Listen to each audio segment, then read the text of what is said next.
Hello students, welcome back to elite tutors book solution.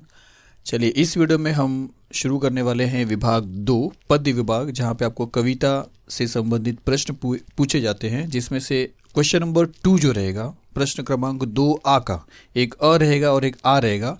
हम आ वाला जो क्वेश्चन है वो यहाँ पे देखने वाले हैं, जो आपको बोर्ड एग्जाम में 8 मार्क्स के लिए पूछा जाएगा। और यकीन मानिए स्टूडेंट्स, सारे कविता अगर आप पूरा करते हो तो आपका 8 मार्क्स आपका बोर्ड एग्जाम में 100% श्योर है। मैं आपको बोर्ड पेपर भी बताऊंगा किस तरीके से, मतलब जो बीत चुका है पेपर, किस तरीके से वो क्वेश्चन पूछा जाता है। शुरू करने वाले हैं। सबसे पहले थोड़ा सा क्वेश्चन समझ लेते हैं। तो प्रश्न क्रमांक 2 और आ, इस सेक्शन पे विभाग 2 में आपको ये प्रश्न मिलेगा, जहाँ पे आपको 6 टाइप के क्वेश्चंस पूछे जाएंगे। 6 में से 5 पूछे जाएंगे स्टूडेंट्स। ये जो रेड किया है, एक एक्सक्लूड किया जाएगा। कोई भी एक क्वेश्चन यहाँ से हटाया जा सकता है। ज़्यादातर जो चांस होता है वो ये हटा दिया जाता है, या कुछ भी हटा दिया जाएगा। आपको उससे क्या करना, आपको 6 प्रश्न पूरा पढ़ के चलना है। जैसे यहाँ पे देखिए, पहला प्रश्न क्या पूछा जाएगा कि प्रस्तुत कवितेचे कवि। आपको ये बताना है कि जो कविता आप लिखने वाले जिसके बारे में, उसके कवि कौन है या उसके कवियत्री कौन है, उसका नाम लिखना है। 1 मार्क्स आपको मिल जाएगा। दूसरा प्रश्न है कि कवितेचा विषय, किस विषय पे वो कविता है, उसका विषय क्या है। ये सब हम देखने वाले स्टूडेंट्स, आपको सिर्फ ये टॉपिक बता रहा हूँ। तीसरा है कवितेतील 2 ओळींचा सरळ अर्थ, मतलब 2 ओड़ी जो है, जो 2 चरण है, जो 2 लाइन है कविता की, कोई भी 2 लाइन वो आपको दी जाएगी और आपको उसका अर्थ बताना है। ये सब आपको क्लियर करूंगा स्टूडेंट्स। फिर क्या लिखा है कि कविता आवडण्याची व न आवडण्याची कारणे, वो कविता आपको पसंद है या न पसंद है, दोनों आप बता सकते हो। दोनों के लिए लेकिन आपको कारण लिखना पड़ेगा। पसंद है तो भी कारण बताइए, और नहीं पसंद है तो भी कारण बताइए। नहीं पसंद है तो इसका मतलब मार्क्स नहीं मिलेगा, ऐसा कुछ नहीं है।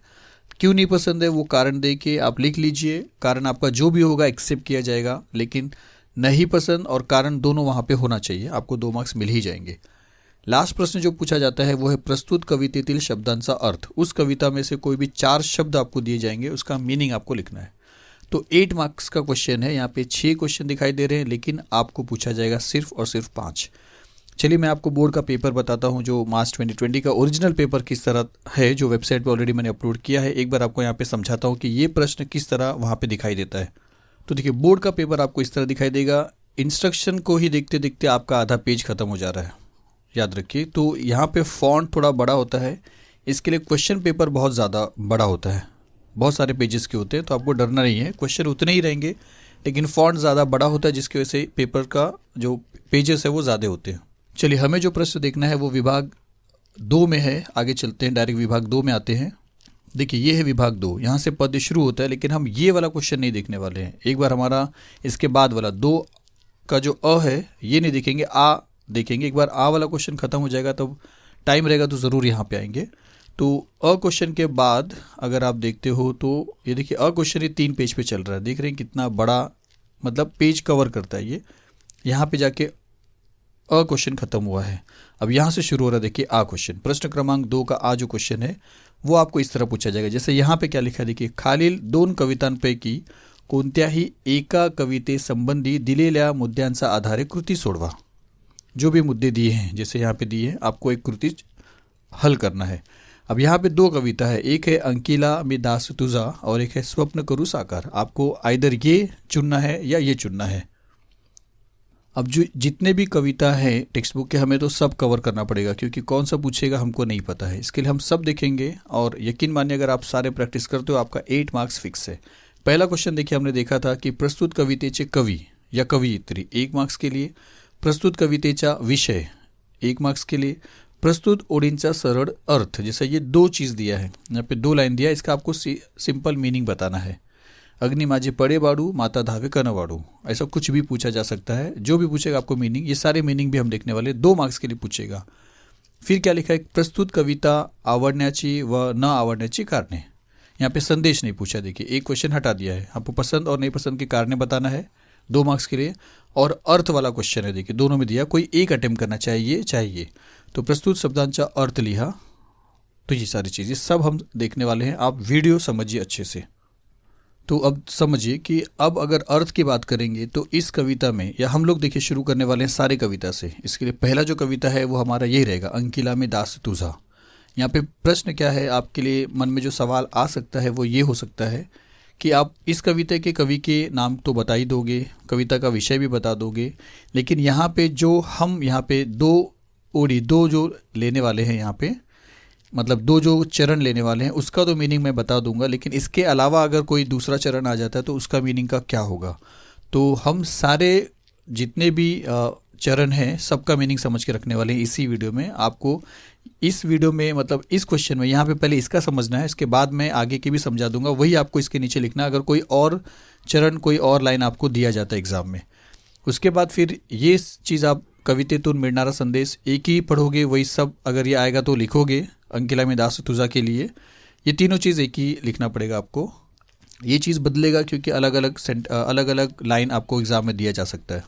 ये भी आपका सेम रहेगा, कविता आवडण्याची व ना आवडण्याची कारणे, तो ये भी सेम रहेगा। और ये जो है प्रस्तुत कवितेतील शब्दांचा अर्थ, यहाँ पे जो 4 शब्द हमने लिया है, यहाँ पे ज़रूरी नहीं यही 4 शब्द, अगर अंकिला मी दास तुझा का क्वेश्चन आएगा तो यही 4 शब्द पूछा जाएगा। तो हमने यहाँ पे पूरे लिस्ट बनाया है, जितने मीनिंग आपको पूछा जा सकता है वो सारे मीनिंग यहाँ पे हमने इंक्लूड किया है। आपको वो सभी पढ़ना है, वो सभी इस वीडियो में ही बताने वाला हूँ। और सारे के सारे समानार्थी आप पढ़ लोगे तो आपके लिए अच्छा रहेगा। 2 मार्क्स यहाँ पे मिलेगा और 2 मार्क्स और भी कहीं मिलने वाला है। वो जो प्रश्न क्रमांक 2 है, इसके पहले वाला जो प्रश्न रहेगा उसमें भी मीनिंग पूछता है स्टूडेंट्स। टोटल कविता 3 आएगी आपके बोर्ड एग्जाम में, जिसमें से एक कविता रहेगी प्रश्न 2 में, जिसके ऊपर कृति पूछा जाएगा, काव्य सौंदर्य पूछा जाएगा, मीनिंग भी वहाँ पे पूछा जाएगा। और 2 में यहाँ पे 2 कविता में से एक लिखना है। तो तीनों कविता आपस में अलग अलग रहेंगे, कोई भी रिपीट नहीं होगा। 3 कविता बोर्ड एग्जाम में रहेगा स्टूडेंट्स। तो अगर आप सारे कविता की मीनिंग पढ़ लेते हो तो आपका 2 मार्क्स इसके पहले वाले क्वेश्चन में, और यहाँ पे अगर ये वाला भी क्वेश्चन भी आ गया तो 2 मार्क्स यहाँ पे भी मिल सकता है, अगर सारे कविता के अर्थ शब्दार्थ आप पढ़ते हो तब। और आप पढ़ लोगे 8 दिन में आप कंप्लीट कर सकते हो। मतलब अगर हमने सारे कविता किया और 8 कविता है अगर मान के चलते समझिए, तो 8 दिन में आप कंप्लीट कर सकते हो, या कोई अगर और जल्दी चाहे तो वो 4 डेज़ में कंप्लीट कर सकता है। अगर 4 डेज़ में 8 डेज़ में अगर आपका 8 मार्क्स कवर होता है तो इससे अच्छी बात आपके लिए क्या है। दूसरी है कि हमने 16 मार्क का ग्रामर भी कंप्लीट कर दिया ऑलमोस्ट। 9 वीडियोज़ बन गए हैं, आगे के भी 1-2 वीडियो और आएंगे। मैंने 15 तक बोला है, लेके चलेंगे 15 तक, और भी प्रैक्टिस वाले क्वेश्चन लाएंगे। ये वीडियो में हमने 8 मार्क्स की शुरुआत की है। ये 8 मार्क्स आपको स्कोर ज़रूर करना है। चलिए शुरू करते हैं। सबसे पहला जो पोएम है वहाँ से शुरू करेंगे, वो है अंकिला मी दास तुझा। तो अगर ये क्वेश्चन आया है तो आपको इस तरह लिखना है, और उसके बाद इन सभी जो मुद्दे हैं उनके अर्थ उनके सामने उसका आंसर्स लिखते चलना है। तो जैसा यहाँ पे है प्रस्तुत कवितेचे कवि, तो आप जानते हो संत नामदेव, तो आपको इतना लिखना है संत नामदेव, और ये भी लिखना है स्टूडेंट्स, जैसा आप देख रहे हो इसी तरह आपको लिखना भी है। 1 मार्क्स आपका यहाँ हो जाता है। सेकेंड है कवितेचा विषय, इस कविते का विषय क्या था। तो यहाँ पे अगर आप देखोगे तो मैं आपको समझा रहा हूँ कि पांडुरंगाची भक्ति या कवितेचा विषय आहे। तो इस कविता का विषय सिर्फ एक ही है, पांडुरंग का, विठ्ठल की भक्ति। और उसके बाद और क्या लिख सकते हैं हम ऐसा लिख सकते हैं की देवाला आई मानून विठाई माऊलीने आपल्यावर कृपा करावी, यासाठी संत नामदेवाने या कवितेत याचना केली आहे। मतलब इस कविता में संत नामदेव ने किया क्या है कि देव को, भगवान को अपनी माँ माना है, और उसी विठ्ठल माऊली मतलब वही विठ्ठल रूपी माँ हमारे ऊपर, मेरे ऊपर आपल्यावर कृपा करावी, एक माँ के जैसा कृपा करावी, इसके लिए संत नामदेवा ने इस कविते में याचना की है, विनंती की है। ये आपको इतना लिखना है। इजी है स्टूडेंट्स, याद कर सकते हो, बहुत ज़्यादा टाइम बिल्कुल नहीं लगेगा। फिर तीसरा प्रश्न क्या है, या तीसरा मुद्दा क्या है कि आपको कोई भी 2 लाइन दिया जाएगा। जैसे यहाँ पे 4 लिया है, आपको 2 दिया जाएगा या 4 दिया जाएगा, जो भी दिया जाएगा। आप सारे कविता के जितने भी अर्थ हम करने ही वाले हैं, जो भी आएगा आप लिख सकते हो। तो कवितेतील 2 ओळींचा सरळ अर्थ हमने ये लिया है।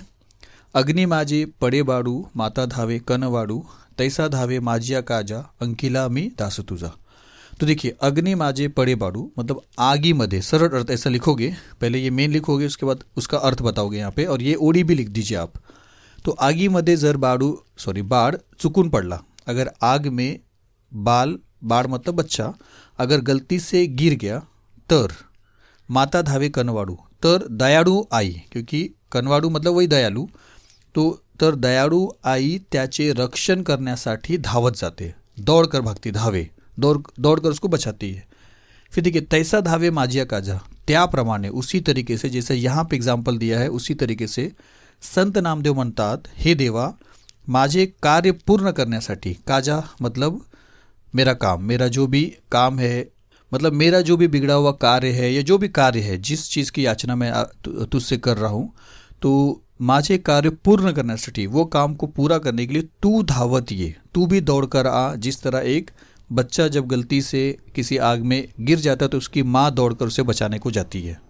और ऐसा क्यों? अब यहाँ पे बच्चा जो है वो पूरी तरह डिपेंड है किसके ऊपर? अपने माँ के ऊपर, और इसीलिए माँ उसको क्या करती है? बचा भी देती है। तो संत नामदेव भी यही बोलते हैं कि मी तुझा शरण आलेला दास है, और मैं भी दुनिया को छोड़कर तेरे शरण में आया हुआ एक तेरा दास हूँ, तेरा एक गुलाम हूँ, नौकर हूँ। तुझा चरणी लीन झालेला मी परम भक्त है, मैं तेरे चरण में लीन हो गया, अपने सर को रख दिया हूँ, और मैं तेरा एक परम भक्त हूँ, सबसे बड़ा भक्त हूँ। तो अगर मैंने भी तुझे ही माना है सब कुछ और सारी चीज़ों को छोड़ दिया है, तो मेरी परवाह करना तेरा कर्तव्य है। और इसी तरह तू जिस तरह माँ बच्चे का संभाल की है उस तरह तू भी मेरा संभाल कर। चलिए, ये प्रश्न के बाद अगर हम आगे चलते हैं चौथा प्रश्न, तो यहाँ पे या चौथा मुद्दा जो है वो क्या है कि कवितेतून मिळणारा संदेश। इस कविता से हमें क्या संदेश मिल रहा है? आप अपना ओन भी लिख सकते हो, लेकिन मैं ये कहता हूँ कि जो यहाँ पे लिखा है वो याद कर लीजिए। आप टाइम बर्बाद मत करिए, ओन लिखने के लिए, सोचने के लिए अब वक्त नहीं है। आप ये लिख लीजिए और अच्छे से बायहार्ट कर लीजिए, एक दिन के अंदर ये पूरा ख़त्म कर लीजिए। आपका हर दिन, अगर हर वीडियो, अगर जितना भी हम अपलोड करने वाले हैं सारे कविता अगर हम कवर कर लेते हैं, बोर्ड एग्जाम में आपका 8 मार्क्स बिल्कुल नहीं जा सकता है, बिल्कुल आप स्कोर कर पाओगे। 16 मार्क्स ऑलरेडी हमने ग्रामर का कर लिया, जितना किया उतना भी काफ़ी है, लेकिन आगे भी वीडियो आएगा उसका। तो क्या लिखा देखिए, कवितेतून मिळणारा संदेश। संत नामदेव देवाला आई मानून आपला सांभाळ बाळाप्रमाणे करावा असे विनवतात। तो संत नामदेव देव को अपनी माँ मान के अपना संभाल, अपनी रक्षण बच्चे के जैसा करने के लिए विनवतात, मतलब विनंती करते हैं। फिर क्या बोला है कि ज्याप्रमाणे बाळ पूर्णपणे आईवर विसंबून असते, जिस तरह एक छोटा सा बच्चा पूरी तरह अपने माँ पे निर्भर रहता है, डिपेंड रहता है, त्याप्रमाणे आपण ही देवाचरणी लीन व्हावे, और उसी तरह हम भी देव के चरण में लीन हो जाना चाहिए। हमें अगर कोई उम्मीद नहीं दिख रही है तो उम्मीद की किरण जो है वो देव से ही लगानी चाहिए, क्योंकि दुनिया की कोई चीज़ अगर नहीं कर पा रही है उस चीज़ को, तो देव कर सकता है उसे, भगवान कर सकता है उसे। ये हमारी मान्यता होनी चाहिए, और तभी भगवान हमारी मदद करेगा। जब हम उससे उम्मीद रखेंगे, उसी को समझेंगे, तभी। ये संत नामदेव यहाँ पे बताना चाहते हैं। म्हणजे तो आई प्रमाणे, और अगर ऐसा हम मान लेते हैं कि देव ही हमारा सब कुछ है, तो वो भी हमारा रक्षण जो है माँ के जैसा करेगा।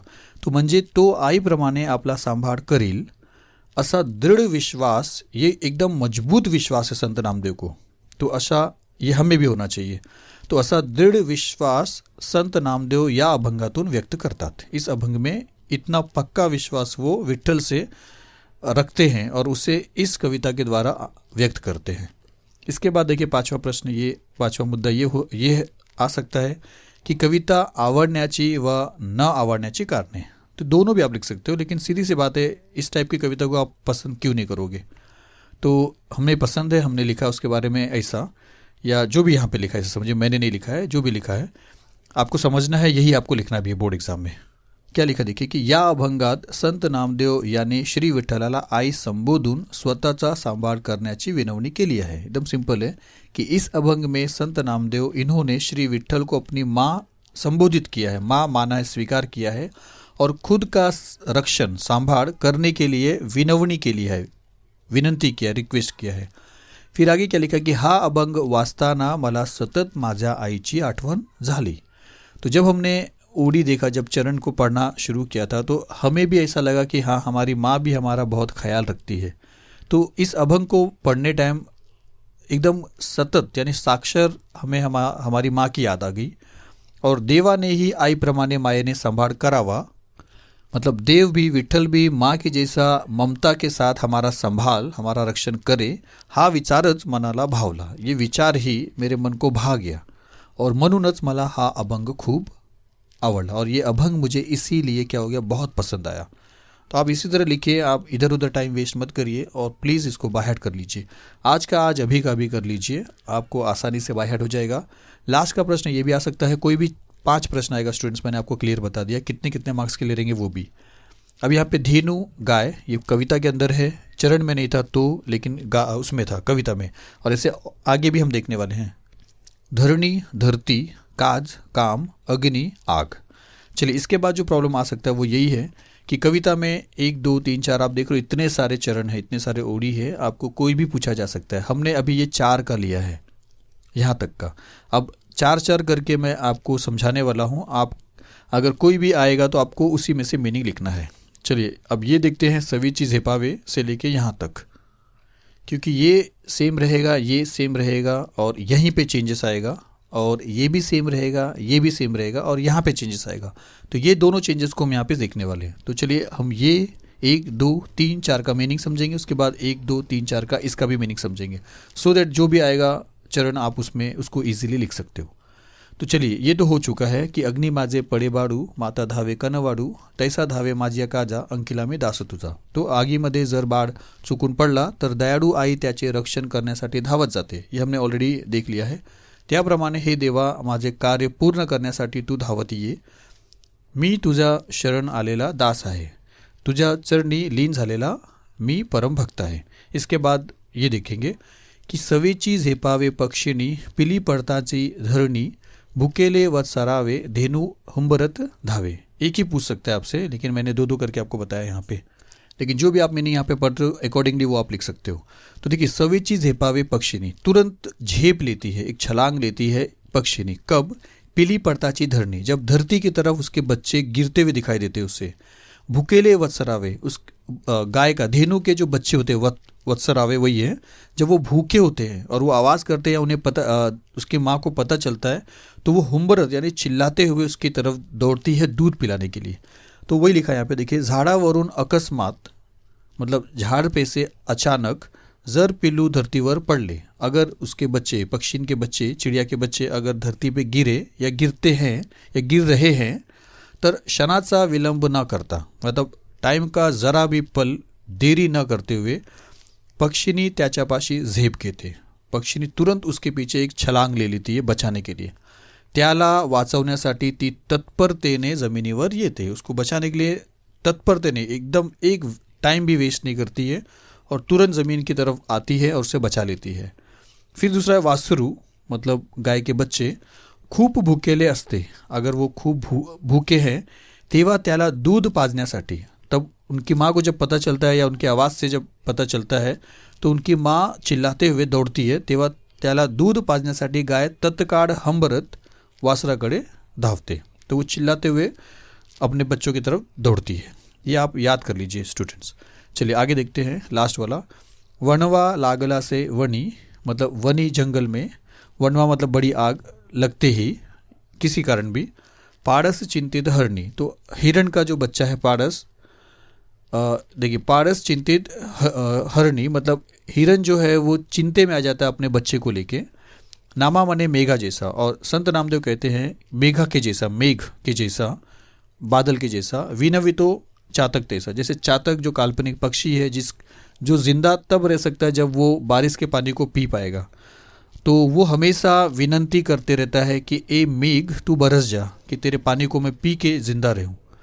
तो वही चीज़ यहाँ पे हमको कैसा समझना है कि रानात वणवा पेटला, मतलब जंगल में आग लगी, तर आपले पाडस त्यात सापडले तर नाही ना, या शंकेने हरिणी चिंतित पड़ते, मतलब अचानक अगर जंगल में आग लग गई, बड़ी आग लग गई, तो अपना जो बच्चा है उसके अंदर सापड़ ले तो, यानी फंसा तो नहीं, ये शंके से, इसके शंका से हिरण को क्या होता है, चिंता आ जाती है।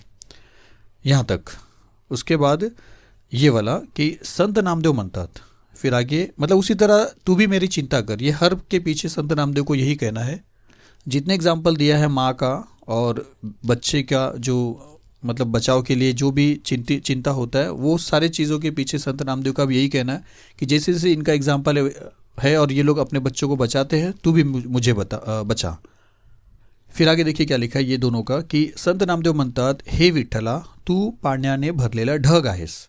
जिस तरह पानी से भरा हुआ जो मेघ है, बादल है, उसका इंतज़ार कर रहा है बरसने का चातक, क्योंकि उसकी जो ज़िंदगी है उसी के ऊपर निर्भर है। तो उसी तरह संत नामदेव क्या कहते हैं कि हे विठ्ठल तू पाण्याने भरलेला ढग आहेस, तू पानी से भरा हुआ एक ढग है, त्यातला पाण्याचे मतलब उसके अंदर जो पानी है मतलब असल में मायेचा मतलब कृपा का माझ्यावर वर्षाव होऊ दे, मुझ पे कृपा की बारिश होने दे, मुझे ममते की बारिश होने दे। उस पानी रूपी ममते जी, सब उसके लिए पानी सब कुछ है, तो मेरे लिए उस वो पानी एक मेरा तेरा एक उपकार है, तेरा एक कृपा है।